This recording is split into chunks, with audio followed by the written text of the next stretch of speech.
Thanks. It's great to be here. Thank you for having me today. Of course. Is there anything else you'd like our audience to know about you?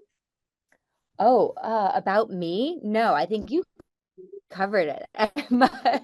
I joke all the time. My life used to be a lot more interesting, but then I had two kids. So now that's pretty much me summed up in the bio that you gave. You know what? That's totally fair. They absolutely take over your life in the best way possible. So I think that's great. Thank you, Kathryn. All right, joining Kathryn on stage, we have Juan Alba. Juan is a high-achieving account strategist with a proven track record of success across various Google Ads teams, including small business, e-commerce, and customer onboarding. Juan has secured over $50 million in ad spend by developing and implementing innovative digital strategies for a diverse portfolio of global companies and marketing agencies. Now, in his current role, Juan spearheads partnerships with 30 emerging enterprises, driving product adoption and revenue growth through the development of go-to-market strategies. Juan is very passionate about AI. He leads 3 projects leveraging Gemini AI to optimize seller operations, as well as measure customer success. Now, as a global program manager in the Hispanic Organization for Leadership and Advancement, which is HOLA, Juan champions diversity and inclusion initiatives for 35,000 plus Latinx Googlers worldwide. Juan, thank you for joining us as well. Very happy to have you join us on stage. Is there anything else you would like our audience to know about you before we dive into questions? Sure. And hey, Meg. Hi, everyone. It's such a pleasure to be here. I'm very, very excited to be part of this talk. I'm a first-generation immigrant from Colombia, and I immigrated to Sacramento, California. And so doing things like this is such an exciting way for me to give back. I love storytelling, public speaking, also was a content creator before, so I just love being on stage. So thank you so much for the opportunity. Yes, thank you. Oh, I love having people on stage that are also excited to be here because we get to talk to really cool people, but not everybody wants to do this on stage. So thank you so much for the energy. I very much appreciate it.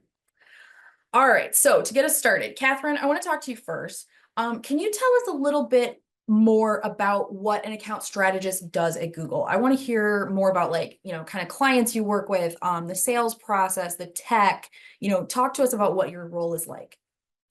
Yeah, I think it's a great question because very candidly, when I applied to be a strategist at Google 8 years ago, I had no idea what it meant. I applied kind of not knowing what the role was or entailed, and found it to be truly a very rewarding experience for me. So for Google, primarily when we're talking about strategists, and at least in the context of today, we're really referencing the members of our team who work directly with advertisers in the Google ecosystem.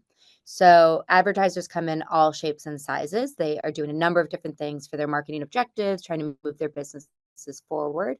But primarily our goal as strategists is to figure out, what are our clients trying to do? How are they trying to connect with their customers? And how do we make them successful using Google products? So, when we talk about, to your point, the process of that, right, or the sales process, it's really getting a lot of discovery questions, getting really inquisitive with your clients, trying to understand their businesses, figure out where they have pain points, right? What are they trying to solve? And then looking across the suite of products that we offer advertisers and matching their challenge with one of our solutions. That's really at the center of what we do. The tech itself, I joke all the time that 90% of my job is Gmail. So I would say if you're proficient with Gmail, that's probably the number one tech that we use. Beyond that, though, there is the tech of the ads platform itself. So for those who maybe are less familiar, Google, primarily it's search, but we also have YouTube. We do a lot of display advertising, which is banners or visuals, right? We can do Gmail sponsorships, et cetera. So one of the things I would say in terms of the tech is, like, for me coming into Google, I had never worked with any of the ads platforms before, right? I had a general understanding of the marketing industry, but honestly, I had come from market research, and that's a different space. And so coming into Google, I think the things that were great for me as a strategist was that I loved learning about new businesses. I loved understanding how to make people grow both in their careers, but also in their companies and the work that they're doing there. And then Google taught me how to use the ads platform, right? And they trained me on how do we connect our solutions to our clients. And so I was able to take the skills I already had and apply those into being a strategist. And I absolutely adored that role. And I know we have other questions coming, so I can talk about it more. But for me, that's really the heart of the strategist, is connecting with our customers, figuring out what they need to do their business and then advising them on how we get them there. Excellent. Very good. Okay. All right, Juan, I want to go to you next. Can you tell us a little bit more about what your day-to-day is like at Google? Yeah, for sure. I would say my day-to-day really changes based on the time of the quarter. So we work in a quarterly system. And so how I like to think about it is broken up month one, month two, month three. And there's three activities or three main kind of buckets that I would do, like put our work in. First, it's outreach, right? So that's going to be cold calling, writing emails, trying to get our clients to meet with us, right? Like showing value, doing research into our client accounts to figure out what's the best way to get them to meet with us and chat. The second bucket would be actually like client work. So that's doing research on, the industry that you're looking into, research on the products, staying up to date, and actually joining the calls, maybe implementing campaigns. And then the last bucket of that is going to be more like the project work. Something I'm really, passionate about is AI. So I've been working on a lot of projects internally, with different people in different teams, different stakeholders, on growing some AI tools that I came up with.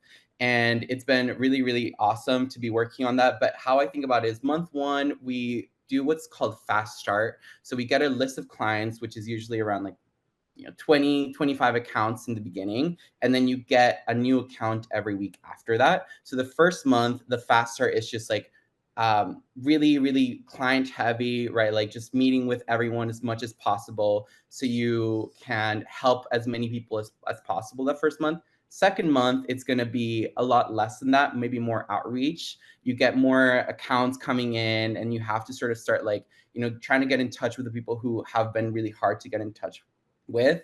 And then the last month, because I worked so hard for the first 2 months, I'm usually like done maybe like 2 or 3 weeks in advance. And that's when I can really focus on my project work and really growing those ideas and working with others. There we go. I love the breakdown. I think that's like really, really good and helpful for people to know, because I feel like a lot of times when we ask this question, it's like, well, there isn't really a typical day, because honestly, think about every job you've ever had. Has there been a typical day? Like I've worked in a factory. You do the same motions all day and it's still not really a typical day. So I very much appreciate you breaking that down. And I think that makes a ton of sense, right? It can be a lot more helpful to think about a job like this as a, in kind of in more manageable chunks, right? I think that's great. Now, when it comes to working for Google, there's a ton in place there, right, Juan? Like there's a lot that goes on at such a large company. What do you think are some of the advantages or the challenges to working within an org so massive? Yeah. So working at Google, right, you have that global reach, which is incredible. You get to meet with people from all different types of backgrounds. Our team is very known to be a very international team. We hire from people all over the world, which is phenomenal because I get so much exposure to different cultures, different working styles. So I really, really love that. Also, the global reach of our products and our customers, right? We're working with a lot of these emerging enterprises, emerging businesses that are going to be the next big companies in the world. So that is the first thing, one of the advantages. I've been learning so much from other people. However, right, another disadvantage of being such a large company is that there can be a lot of roadblocks and a lot of like approvals, for instance, to get things done. So one of the things that we face with as strategists is like policy issues, right? When you have a new emerging business, sometimes they can get flagged for certain like policy issues that they're having in the account, and then getting cleared for those takes a lot of steps. But, that is created for a purpose to, weed out the bad actors and make sure that we have a really safe ecosystem and, we have good players, right, that are doing advertising. So overall, I love being part of a really, really large business. I'm growing a lot and I'm learning from people who are also, have similar mindsets too. Yeah, absolutely. Kathryn, did you want to chime in on here too? I did. And Juan, I love the points that you made, right? In terms of the emerging businesses that we're working with, the ability to connect across the globe with all of our peers. I think there's a bit of a two-sided of a coin in terms of working for a large company too. One of which that I love is that like we get access to the resources, we get access to the teams. I also love that, and this is going to sound strange, is like if you take a vacation day, the stock price doesn't move. And I remind my team that all the time, like use your vacation, take it, right? That's the pro of it. The con of it is I've worked at smaller companies before coming to such a large organization. And in a small company, your actions, you can almost feel that impact immediately, right? You can see that tangible result. You get that reward very quickly. In the way that we're structured as strategists, I actually find that I get that same reward from helping my customers, who always tend to be a bit smaller than Google, right? And so it's the idea of I'm helping numerous businesses grow through the work that we're doing. And that to me is kind of both a pro and a con of working for such a big company. But that's where I get it from now, having made that shift. I love that approach to it. I think you make a really, really good point. You know, not everybody is going to be Google, but that doesn't mean that the next person can't be. So I think that is truly, truly wonderful. All right, Kathryn, I want to go back to you a little bit and talk more about, you know, kind of the ecosystem of Google. Once you get there, obviously there's a lot of room to grow. It's a very big aquarium to jump into. What do you think is, if someone were to join Google, what do you think would make them successful, you know, at 6 months out or 12 months out, you know, into working at such a big org where, like you said, you want to make a difference, you want to have impact. What do you think makes someone successful at Google? I think it's a really valid question. And it's something that we think about a lot in terms of, you know, we spend so much time and effort recruiting the right fit for people on our teams that it's really important for us to retain as much talent as possible. And once we get people in the door, to make them as successful as we possibly can. It's in everybody's best interest that it goes well for people who join the team, right? So from a strategist perspective, I would say the things that tend to help people do well in their first 6 months to a year are really the same characteristics we're looking for when we're hiring, right? It's they have an interest in developing new skills and knowledge. They're inquisitive. They have a bias to action. They're customer centric, right? They like to lift up the others around them. Those are the traits that come through even in just their early days of training. And so when we think about a Noogler life cycle, the first 3 to 6 months, you're really being onboarded, especially on our team, which is focused on onboarding.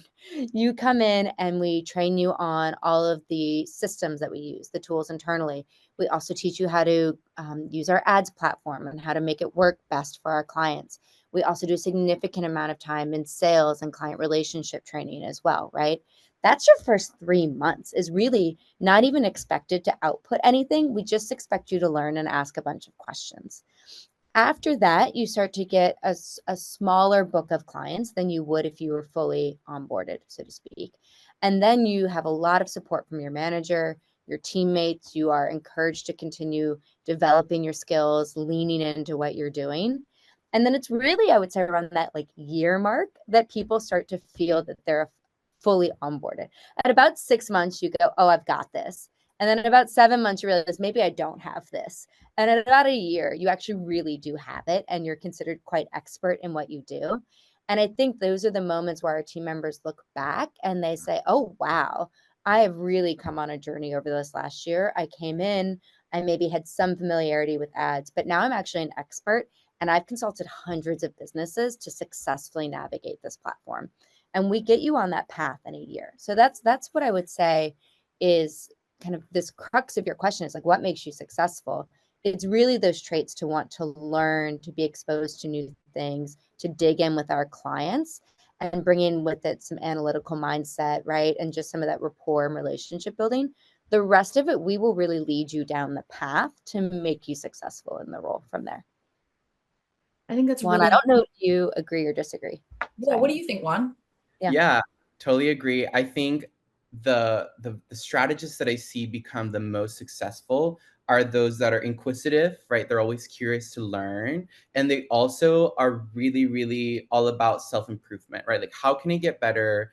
And, you know, not afraid to mess up. Like, mistakes are definitely okay. We've all had that. But it's more about how can I take from that mistake and then get better so I don't have to do it again, right? And like keeping myself accountable to that. So I definitely agree, Kathryn. So if you are, all about like self-improvement, definitely this would be a good fit too. Heck yes. All right. Okay, now the other thing that I wanted to talk about here, which is something that we talked about in our prep call, right? Is that we wanted to especially talk to people who might be pivoting into a new career field. Because there's a lot of times, I mean, like there's a lot of times that I've thought to myself, like, oh, I'm not good enough to apply to blah, blah, blah company, right? And that's not something that we want to hear when it comes to Google. We want people to feel like it's accessible because it is. Like, you all need the next generation of people that are interested in these systems that we're building and living within. You know what I mean? Google wasn't a thing 20 years ago. This is exciting. So as we're talking about this, Kathryn, I'll start with you. What would you say to somebody who's interested in pivoting their career, but thinks that they don't have the background to apply at a place like Google? Yeah, I think it's a really valid question. Again, so thank you for asking it. Some of the things we think a lot about are, what are the transferable skills that you're bringing into this role, right? Like I've mentioned in my prior answers, like, we will train you on our product. We will train you in the Google way of selling, right? Those are things that I feel like can be very well learned on job. And we're not looking for those to come through in an interview. What we're looking for are, does this person ask thoughtful questions, right? Are they applying structured problem solving when we ask them questions? Are they thinking through from a customer-centric perspective? Those are some of the characteristics that come through in answers. But actual skills we're looking for tend to be things like, can you look at a set of data and can you pull out a few key insights and tell me what I should do based on this data? That can come from any industry, right? Another one could be really strong communication skills. So again, how do you show up to the interview, right? How do you structure your answers? Is it that you're taking a moment, you're being very thoughtful, you're giving us a real like context, challenge, solution focused answer? And are you backing that up with insights, right? That also comes from any industry in terms of how you communicate. And then how you go to market with clients is obviously one of the most important things that we think through. So you can be in sales related, sales adjacent, non-sales, anything though where you've had stakeholders that you need to manage and then convert a skeptic into a believer. And that really, from my perspective, can come from numerous backgrounds. I think it can come from any industry really, but it comes down to like insights and communication and then influence and rapport building with others. Yeah, I think that's great. And it really goes to show, like, a lot of the times people talk about soft skills in a kind of pejorative way. Or it seems like they're just not as important somehow as hard skills. They're equally as important, and they're the kinds of things that you learn just by existing as a person on the planet. So Yes. I think I love, love, love when people kind of echo what we tell them, which is like, look at your transferable skills, because Yes. just because you haven't been doing it in a Google data center doesn't mean it doesn't apply to the job that you could do for Google. So I think Exactly. that's wonderful. Juan, how do you feel about this? Do you have a typical or a traditional background? Yeah, so I actually, my first role out of college was at Google. But when I was back in college, I never in a million years thought I would be working at Google ultimately. I had 3 internships. First, I interned at Warner Brothers. So I was doing international movie marketing. I worked on like Joker and Annabelle, which is so random. Then I did biotech and I was a marketing project manager there. And then I worked at a coffee roasting software technology company that was really small. And I did data enterprises there. So I came into the interview being like, how am I able to convey a story?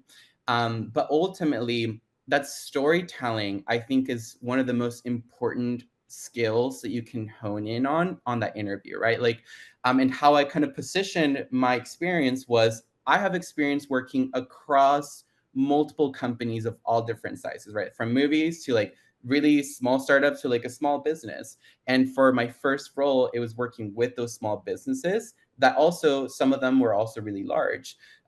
So that really helped me.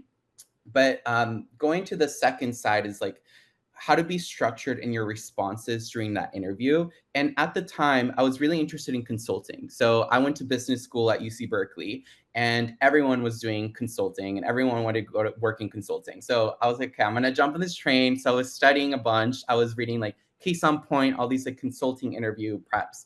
And what I found is that those types of cases helped me so much, because in those, they give you a lot of context about a certain situation. You have to ask follow-up questions. You have to maybe make a few calculations and then tell a story of how you recommend. And so I applied everything that I learned while doing these interviews and interviewing at these different firms into my role at Google. And I actually found that the interview went so well because it was less scary than the consulting ones, more about the storytelling, but I still was, at the top when it came to structuring.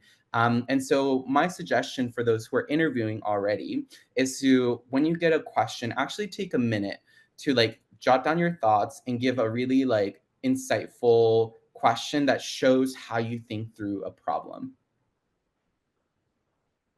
No, that's a really, really great advice. And I very much appreciate the kind of reminder, because I talk a lot and I talk really fast, and it does not get any slower when I'm like, I don't know, a little bit nervous or trying to make a good impression. So I think that is incredible advice, because like I am one of those people that does not slow down. Like I get paid to talk, so I talk. And so I think, that is very, very valuable advice, to be like, no, just take a second.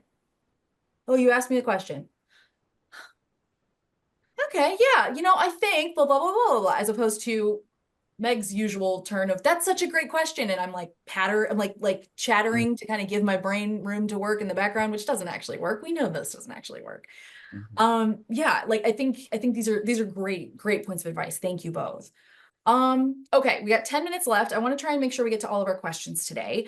Juan, I want to go to you next.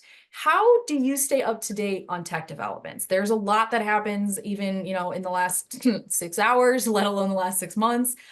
So how do you kind of stay abreast of the new changes, when you are working at a place as dynamic and fast moving as Google? I would say there are 3 topics or resources that I want to talk about that Google is really good at providing for us. First, there is a company-wide policy that for any learning that you want to do, we actually get reimbursed 1/3 if it's not role-related. And if it is role-related, it's 2/3.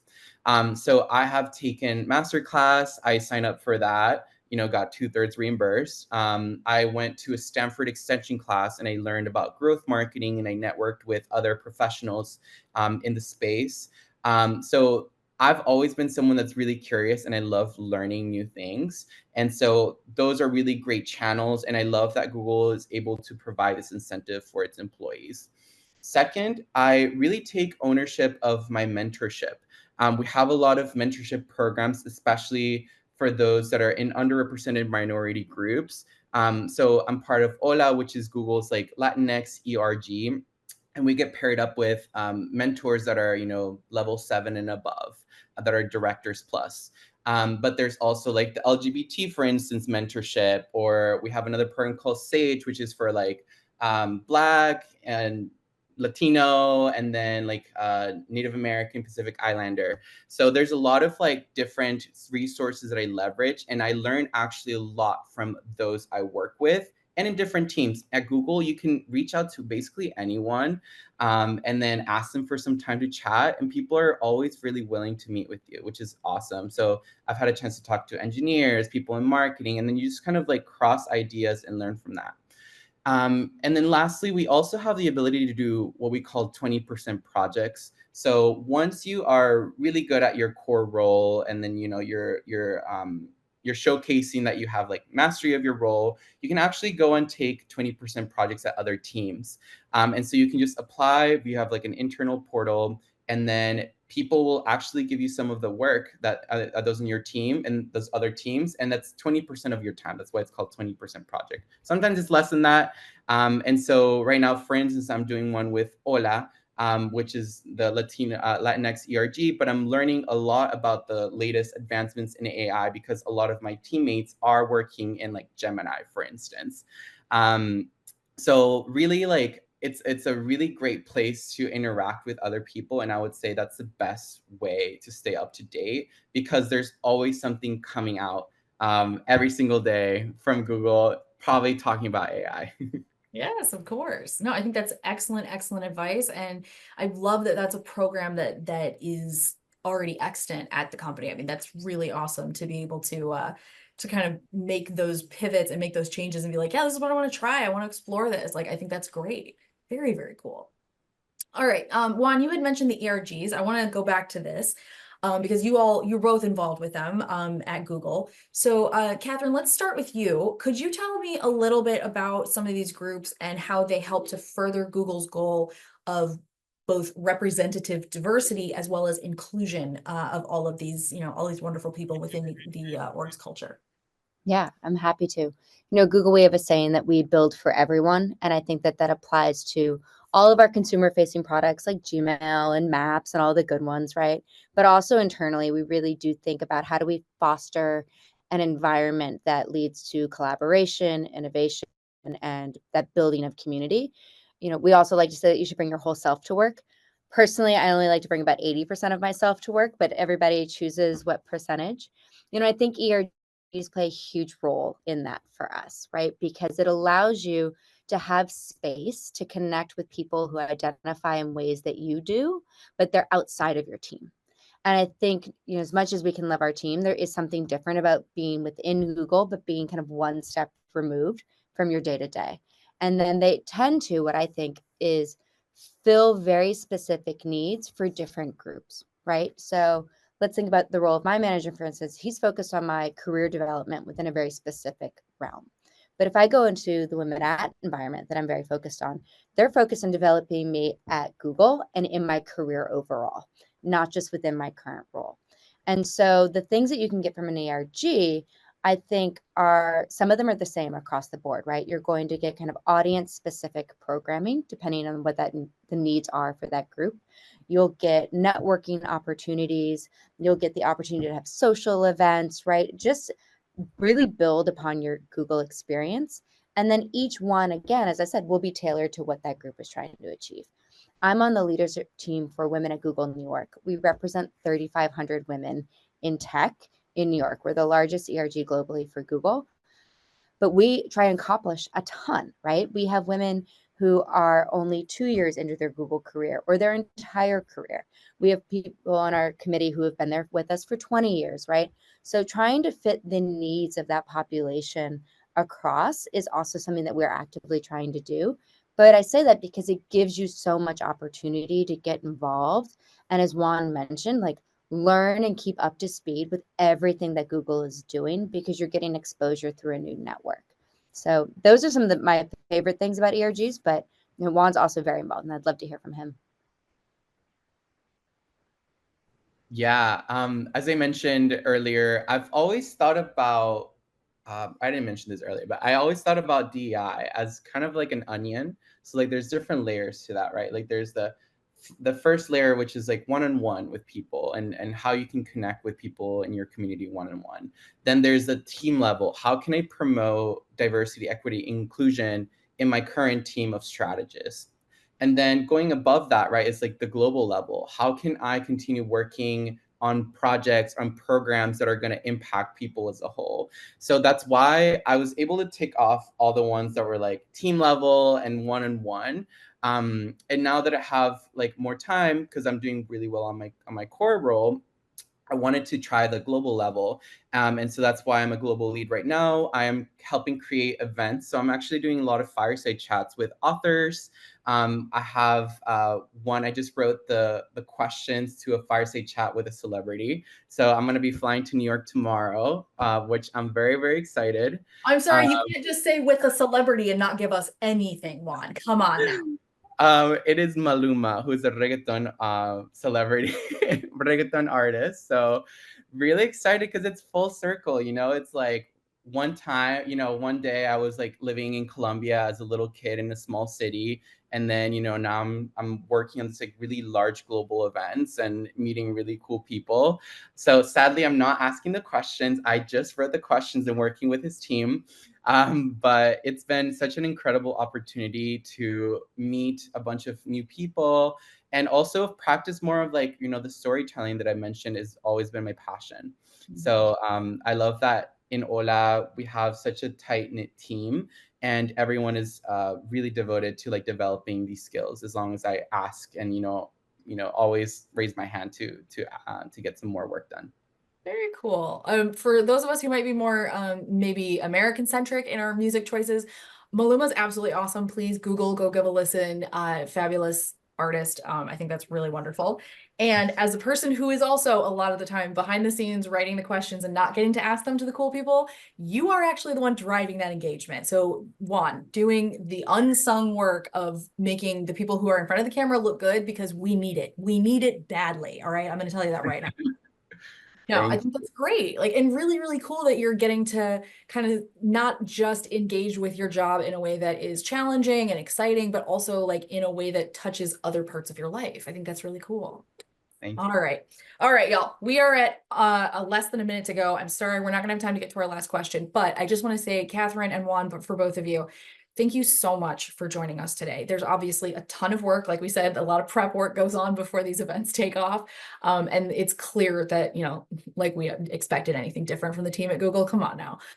But truly, thank you both so much for taking time out of your day today, as well as all the prep work that went into this. We are very, very appreciative. And I'm really glad that we got to talk this morning. So thank you so much.